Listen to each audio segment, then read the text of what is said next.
Fair play to Jake Paul for taking on this fight. Jake Paul is going to be fighting Mike Perry officially. This is going to happen in less than 2 weeks. I don't know why Jake Paul took this fight. I sincerely don't think it's a good fight for Jake Paul. I think it's a very, very bad fight for Jake Paul. I might be wrong, but from what I know about Mike Perry, this is not a good fight for Jake Paul to take. For you guys that know Mike Perry, you know the story of Mike Perry. Mike Perry was in the UFC before. He had a good run. It wasn't the best, it wasn't the worst, but he was a damn good stand-up fighter. It wasn't really good on the ground, it was all right. If you're a really good wrestler like Usman or someone, you can definitely dominate Mike Perry most of the time on the floor. But standing with Mike Perry was a bit of a nightmare sometimes because the guy always brought it and brought it. He never stops coming forward.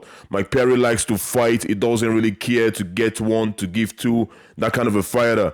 He just puts that pressure on from the beginning of the bell to the end of the bell, and he's a tough, tough man. Mike Perry is no man to joke with. He's probably one of those guys on the street that you look at one glance and you look back the other way immediately. Mike Perry is not one of those guys you definitely want to F with, and that is a fact.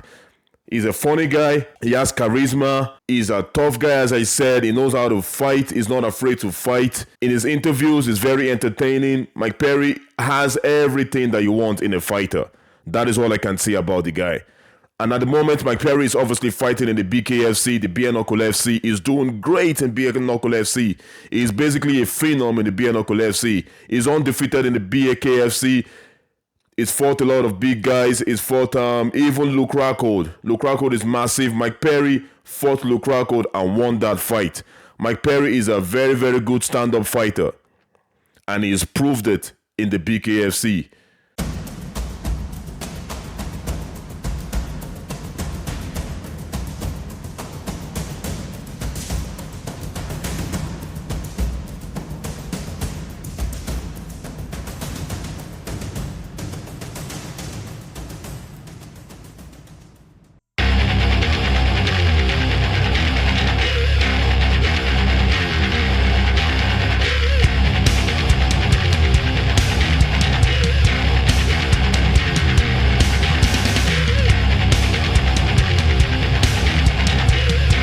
Then you're talking about Jake Paul. Jake Paul, the YouTube sensation, the former YouTube sensation. I don't even know why Jake Paul is fighting. Why did he even start boxing? What does he have to prove? Because the guy was already making millions with his brother, Logan Paul, in the YouTube stuff, YouTube content. They already made it. I don't know why the guys, Jake Paul and Logan Paul, started boxing and want to be fighting, want to become fighters. I tell you one thing.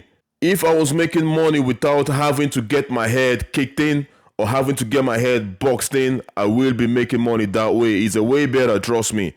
All these guys that fight, I have so much respect for them. It's not easy to do.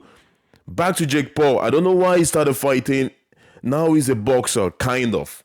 We don't really know much about Jake Paul, how really good the guy is, because the guy has fought a few people. He's fought some MMA guys like Tyron Woodley. He also fought some real boxers like Tommy Fury. Obviously, Tommy Fury is from the Tyson Fury family. And he is not the best boxer. He is nothing compared to Tyson Fury anyways. He's actually Tyson Fury's brother, if I'm not mistaken. Although he's not the best boxer, but he's still a real boxer. That is what he does. He's been training boxing since when he was a young fella. But Jake Paul lost that fight. Jake Paul has knocked out a few guys, as I said, but Jake Paul is still relatively unknown. We don't know how really good this guy is, but from what we can see, he's not great. He's only an average guy, a good punching power, hardworking, smart guy, has a lot of people around him for sure. He has the resources to be good. But at this age, I don't think you can be excellent, if you get what I mean. Because he started late, let's be honest with each other. Like, he started really, really late, started boxing really late. The guys that started boxing and at the top of the range, you're talking about Mayweather, them. Those boys have been boxing since when they were kids, man. You start boxing from that age and you grow with it. It becomes part of you all your life. But Jake Paul only started boxing 4 years ago, professionally. So this is a bad fight for Jake. That is my whole point. It's a bad fight for Jake. I know he's going to watch a lot of tapes on Mike Perry. He's going to have a lot of good coaches that will tell him what to do and how to do it. But we're talking about probably a 10-round fight, 3 minutes per round. We're talking about how is he gonna cope when Mike Perry, the platinum, keeps coming forward and doesn't go anywhere. Because Mike Perry is a tough man. He's not going anywhere. It's very difficult to take that man out. How is he gonna cope when the going gets tough? That is my question for Jake Paul. Does he have enough skill even to stand toe-to-toe with Mike Perry? Because Mike Perry is not a boxer, as I said. He's an MMA fighter originally, but he's been fighting bare knuckle for the last couple of years now, and he's the bare knuckle phenom. He is the best bare knuckle fighter that they have in that organization. At the moment, if my memory serves me right, he's undefeated as well. How is he gonna cope? Someone like Mike Perry coming against you? I don't know, and I'm looking forward to see exactly what happens. I might be wrong by saying this is a bad fight for Jake Paul. I think Mike Perry should probably knock Jake Paul out in this boxing fight. That is the way I see it. But then let's look at the other side of the coin. Jake Paul is no fool. Jake Paul knows exactly what he's doing. Everybody he's been fighting has been calculated right from the beginning till now. The guy is very, very calculated. I don't know, is this a calculated move? Does he see something in Mike Perry? I think Jake Paul is slightly bigger than Mike Perry. Mike Perry is not massive, but Jake Paul is quite big. He's quite a big guy. I'm sure he sees some things that he can take advantage of on Mike Perry. That's why he's taking this fight. Obviously, Jake Paul is no fool, as I said. The guy is no fool. He's a very smart guy. You have to be smart to get to this stage of Jake Paul. But it could also be false confidence. Does he think because he's after knocking out a few MMA fighters, he can knock out Mike Perry?